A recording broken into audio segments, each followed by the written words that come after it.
Hello, bachcho. Let's read the question. And the question says, in glycolysis, during which reaction water molecule is released? Glycolysis जो glycolysis जो होता है उसमें कौन से रिएक्शन में कौन से स्टेप में जो है वो वाटर मॉलिक्यूल रिलीज होता है ये पूछा है। एंड हमें अकॉर्डिंगली ऑप्शंस दिए, सेवरल स्टेप्स दिए हैं ग्लाइकोलिसिस के। ओके, सो इस क्वेश्चन का जो की concept of this question would B glycolysis. Glycolysis. Okay, अभी ग्लाइकोलिसिस क्या होता है? ग्लाइकोलिसिस जो है ये एक साइटोप्लाज्मिक पाथवे है। साइटोप्लाज्म के अंदर एक पाथवे होता है जिसमें कि ग्लूकोज का ब्रेकडाउन होता है 3 कार्बन कंपाउंड में, मींस पायरुवेट में, एंड इससे एनर्जी जनरेट होती है। Okay, so it is a pathway, it is cytoplasmic pathway. Cytoplasmic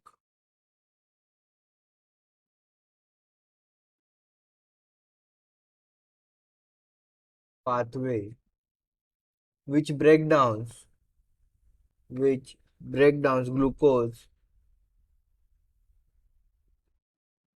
which break down glucose into 3 carbon compound। Glucose का ब्रेकडाउन जो है वो हमारा होता है 2 molecule of 3 carbon compound pyruvate में। ओके, जो हमारा पायरुवेट होता है वो 3 कार्बन कंपाउंड होता है, और हमारे हमारे पायरुवेट के जो है हमें दो मॉलिक्यूल मिलते हैं। मीन्स ग्लूकोज का ब्रेकडाउन जो है वो होता है 2 molecules of 3 carbon compound pyruvate, और उसी के साथ हमें एनर्जी भी मिलती है। सो अब हम जो है ग्लाइकोलिसिस की जो साइकिल है, ग्लूकोज की साइकिल, उसकी तरफ देखते हैं। ग्लाइकोलिसिस में क्या होता है? ग्लूकोज होता है, ग्लूकोज को जो है कन्वर्ट किया जाता है ग्लूकोज 6 फॉस्फेट में हेक्सोकाइनेज की हेल्प से। एंड इस स्टेप में जो है एक एटीपी जो है कंज्यूम की जाती है as a source of energy. ये कन्वर्ट होता है ग्लूकोज 6 फॉस्फेट में, ग्लूकोज 6 फॉस्फेट।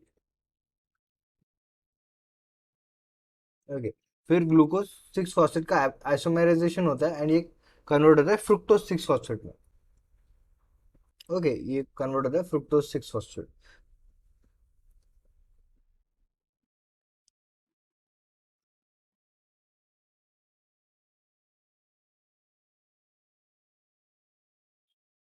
ओके, एक और यहाँ पे फ्रुक्टोज 6 फॉस्फेट में एक और यहाँ पे आके एक फॉस्फेट ग्रुप जुड़ जाता है। सो ये बनता है फ्रुक्टोज 1,6 बायफॉस्फेट, बिसफॉस्फेट। ओके, एंड ये जो फॉस्फेट आके जुड़ता है एडिशनल फॉस्फेट, ये हमें मिलता है एटीपी के कंजम्पशन से।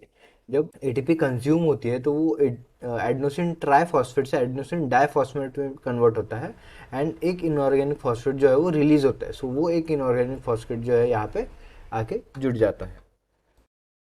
तो 1,6 बायफॉस्फेट।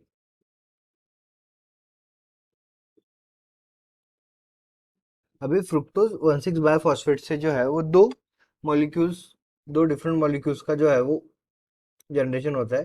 पहला होता है ग्लिसरॉल्डिहाइड 3 फॉस्फेट। उसमें से पहला होता है ग्लिसरॉल्डिहाइड,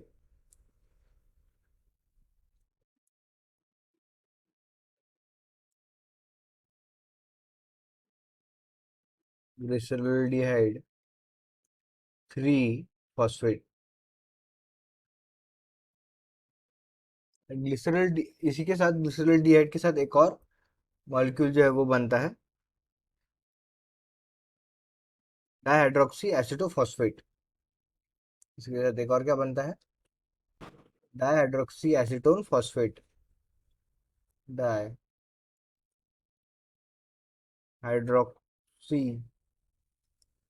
एसीटोन फॉस्फेट। अभी देखिए, ये जो है ये इंटर कन्वर्टेबल होता है। सो फिर इससे आगे जो है क्या बनता है? इससे आगे हमारे पास मिलता है 1,6 बायफॉस्फोग्लिसरेट। इससे हमें मिलता है 1,6 ग्लिसरॉल्डिहाइड 3 फॉस्फेट से हमें आगे मिलता है 1,3 bi phosphoglycerate. Three, 1,6 bi phosphoglycerate, 1,6 bi phosphoglycerate से आगे वो बनता है 3 फॉस्फोग्लिसरेट, वन एक फॉस्फेट ग्रुप जो है वो निकल जाता है, एंड वो जो निकला हुआ फॉस्फेट ग्रुप है वो जाके एडेनोसिन डाइफॉस्फेट मीन्स एडीपी में ऐड हो जाता है, एंड वहाँ पे हमें जो है मिलता है एटीपी। दो एटीपी मॉलिक्यूल जो है हमें इस स्टेप से मिलते हैं, एडेनोसिन डाइफॉस्फेट से एडेनोसिन ट्राइफॉस्फेट का कन्वर्जन की वजह से। यहाँ से मिलता है 3 फॉस्फोग्लिसरेट,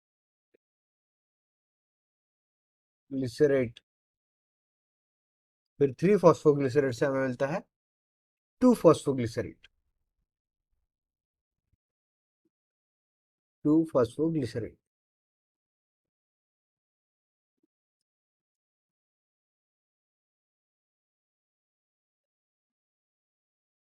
फिर इस 2 फॉस्फोग्लिसरेट से हमें मिलता है फॉस्फोइनॉल पायरुवेट। अब देखिए ये जो है ये एक इंपॉर्टेंट स्टेप है, फॉस्फो फो इनॉल पायरुवेट।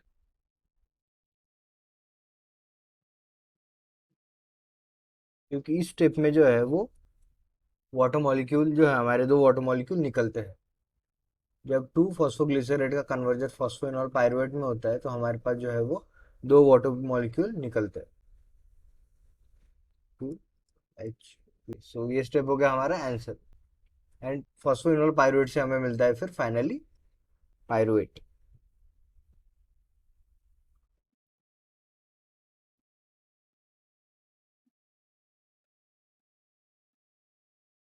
अभी ये जो स्टेप है इस स्टेप में भी हमें जो है कन्वर्जन देखने मिलता है एडेनोसिन डाइफॉस्फेट से एडेनोसिन ट्राइफॉस्फेट मीन्स एडीपी जो है वो एटीपी में कन्वर्ट होता है, एंड हमें दो एटीपीज मिलते हैं।